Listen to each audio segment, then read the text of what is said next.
I'm Father Jim Martin. I am editor of Outreach and editor-at-large of America Media, and also a Jesuit priest. And I'm here for one of our Outspoken series of conversations. Today we are meeting with Frank DeBernardo, who I will introduce in a little bit. And I'm joined by Ryan Di Corpo, who is the managing editor of Outreach. We're going to be talking about Frank's new book, New Ways and New Steps, about LGBTQ Ministry in Parishes, which is just fantastic, just a great guidebook, really wonderful, and I'm looking forward to digging into it.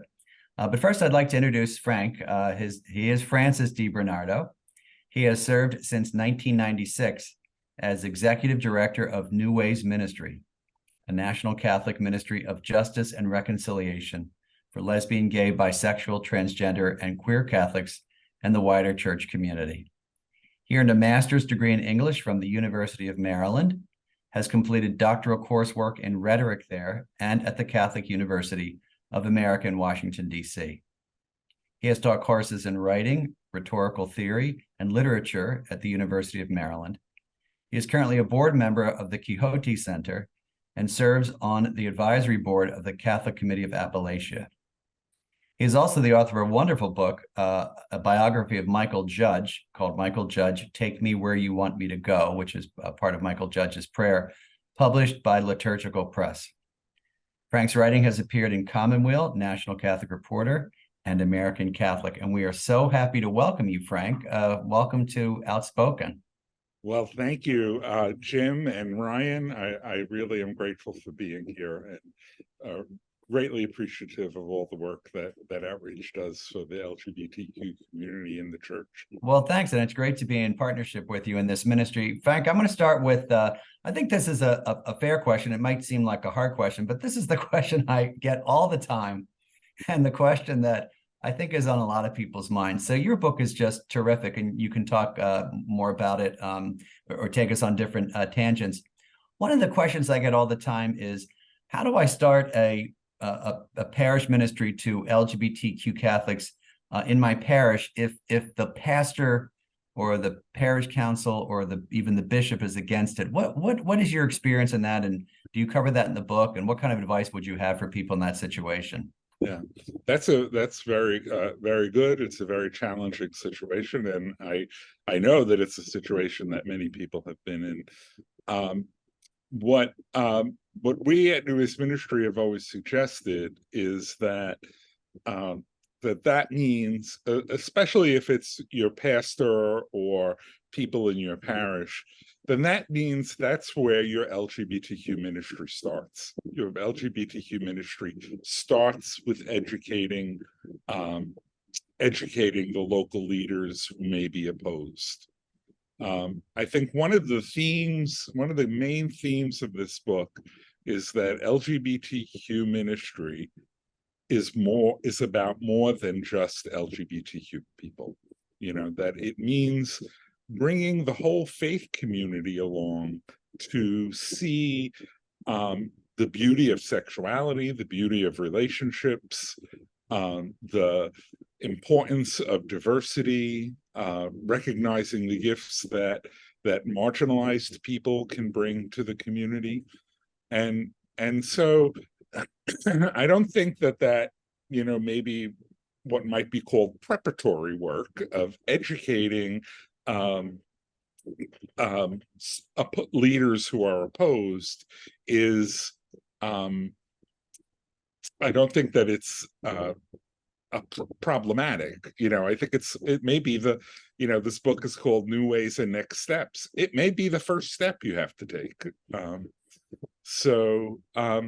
The other thing I would say is, that if that doesn't work, to do the ministry, baptized Catholics can do ministry without the approval or need for a church institution.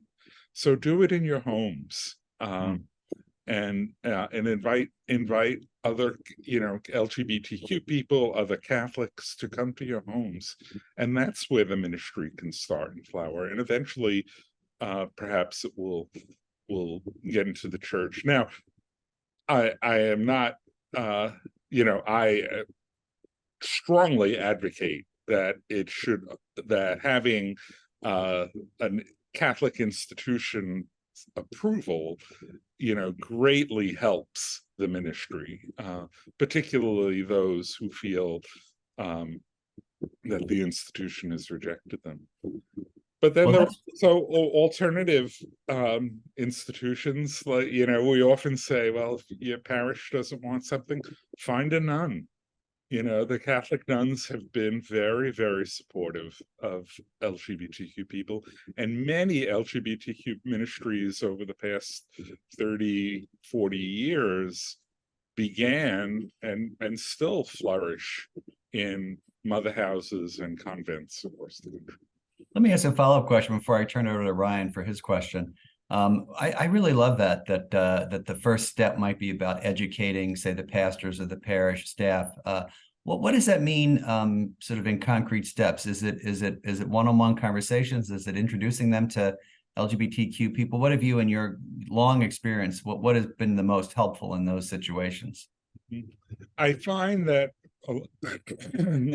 that in the case of church leaders who are opposed to LGBTQ people, many of them are, perhaps unsurprisingly or perhaps surprisingly, do not know the church's call to include LGBTQ people in the community, in the faith community. They do not know the church's call to avoid and to condemn discrimination against LGBTQ people. So, I think one-on-one conversations certainly are important, particularly for people to share their stories. Nothing is more powerful. But also sharing with them church documents that they can read, and there's a number of them suggested in the book, and even have excerpts from in the book. I think that they can realize that there is a tradition that goes back all the way to 1975 at least, of the Catholic hierarchy, the Catholic magisterium, calling for a welcome to LGBTQ people. Thank you. That's very helpful. Ryan, do you want to follow up? Frank, as you probably know, the word ministry comes from the Latin ministerium, which means attendance or service. On a basic level, because we talk so much about LGBTQ ministry, what do we mean when we speak about doing ministry? What does that really entail? That's a good question. Again, I mentioned this in the book, that I think that LGBTQ ministry, the nuts and bolts of it, is really not very different than most other ministry, which has always been, and that Pope Francis has been emphasizing, a ministry of listening and accompaniment and dialogue. So, LGBTQ people want the same thing that everybody else wants from the church.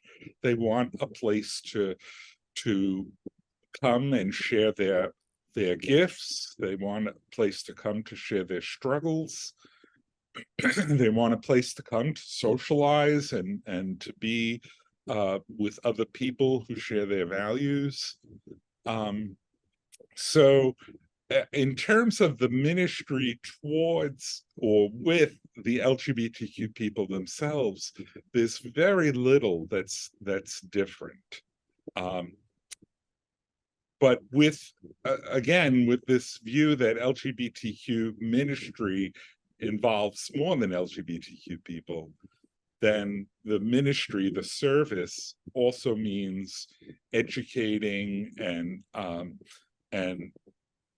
helping others understand why this welcome is happening and how this welcome can help the entire church. You mentioned earlier that women religious historically have been at the forefront of LGBTQ Catholic ministry. which has always been interesting to me. New Ways Ministry, of course, was co-founded by Sister Janine Gramick. Outreach people who read our site will know about Sister Louisa DeRuin, who ministers to transgender Catholics. I'm wondering what impact women religious have had on LGBTQ Catholics and why they, more than some Catholic hierarchs, have been willing to reach out to that community. Their impact has been profound. As I said, many ministries started when in convents or mother houses or retreat houses run by sisters, when parishes or diocesan structures would not welcome them. So they have been profound. I think that the main difference, or the main reason why sisters became more open than say the hierarchy or the clergy in the church, is because sisters early on saw at the time it was lesbian and gay, in the 70s, saw these issues as primarily an issue of justice. And clergy tended to see it as primarily a ministry, an issue of sexuality. And I think that's the difference, is that for women, this became a justice issue. And, from the 1970s on, as religious women were renewing their life and their ministry, they became much more aware of justice issues and working for justice for those who were marginalized. It's very helpful. It's great to know the history for people to know not only the experiences, but kind of the shoulders that we're standing on. Frank, I'm sure you get this. This is my second sort of burning question. I'm sure you get this question a lot. So let's say someone comes to you and says, okay, Frank, I'm a parent of a LGBTQ child, and there are other parents, and we want to start a ministry. Our pastor has given us the okay. What do we do? So what kinds of steps? I mean, I guess, well, I'll let you answer the question. Like, where do you go from there? I know the book is your wonderful book is kind of a toolkit. So I just want to know, what do you say to someone who asks that question? Right. We get that question a lot. And I often start our programs, when we do programs for parish ministry, I always start them by telling the people there that I say, I am not going to tell you what to do, and there's a good reason for it. I don't know.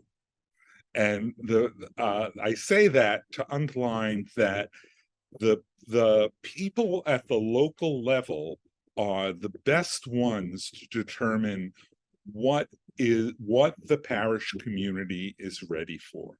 And again, that's why we emphasize this idea of steps. So the book overall, the book is based on a program that we had, and that we still have, although we do it more virtually now than in person, called Next Steps, and it is a program of discernment. And the book itself helps the reader through a process of discernment. There are questions at the end of each chapter for them to reflect on individually, but even better with other people in their parish, if that's what they want to do. And through that discernment, I think that they will be able to find what the best starting place is, because you could have two parishes, a mile apart from each other, and one may be ready for much more expansive programs in LGBTQ ministry than the other might be. So it all depends on the culture of the parish, the people who go there, their awareness of LGBTQ people and ideas, and so many other factors. Well, I was glad to see that in the book, and I'm so happy you said that, because I really do think it's such an important thing, discernment. Noticing what your situation is, what the situation is in your diocese, the culture of the locale, of maybe the ethnic background of people you're with. And I think, would you agree? I think that sometimes people feel, in a sense, disappointed or discouraged. Oh, ours isn't as wonderful as, some big, big city parish that's in New York or LA, and they feel. Do you get that? Do you have that experience where people say, "Oh, I wish it could be this bigger," and you have to kind of tell them what you have is okay, It's, to me, it's a slogan from an old 1970s religion poster of "Bloom where you're planted." Right. that where you are, doing LGBTQ ministry is where God wants you to be. That's great. And this is another main point of the book. Any little thing that's done is important. I tell the story of a parish that we worked with where the pastoral minister, a laywoman, whose niece had been kicked out of her home by this woman's sister, because she was a lesbian, became totally sensitized to those to LGBTQ issues, and all she did was put a little rainbow flag sticker on her door. And she said it just opened the floodgates, where people came to tell stories, and they started a wonderful, wonderful ministry. This was back in the 1990s, and the ministry is still going strong. But I think little things matter in LGBTQ ministry. One of our co-founders, Father Robert Nugent, used to say that oppression against LGBTQ people runs the gamut from silence to violence. And I think his point was that both ends are deadly. Both ends can be deadly. Silence can be as deadly as a physical act of violence. And that when you do even a small gesture, you're giving people permission to come forward, to be part, to know that they have someone that they can speak with. Sure, and it's very much in line with the gospel. I mean, Jesus, when he accepts the 2 loaves and the 2 fish and the 5 loaves from the little kid, that's all he has to bring. Right. Brian, you want to follow up? Frank, you've been associated with New Ways Ministry since 1992. So you've been involved in LGBTQ ministry for at least over 30 years. Why this book now? I think this book now is because many more parishes are interested in doing LGBTQ ministry, and Liturgical Press asked me to write it, and I think that they like us and many other groups are getting a lot of inquiries about this type of ministry. But I think the question behind that then too is, why is that happening now? And I think that truly, I know this for a fact, that is because of Pope Francis. Pope Francis has really given people permission to start doing the outreach that is really important for LGBTQ ministry. And I have to say, I have to, not to be flattering, but that, Father James Martin and the outreach ministry has really expanded the scope of people interested in LGBTQ people in their parishes.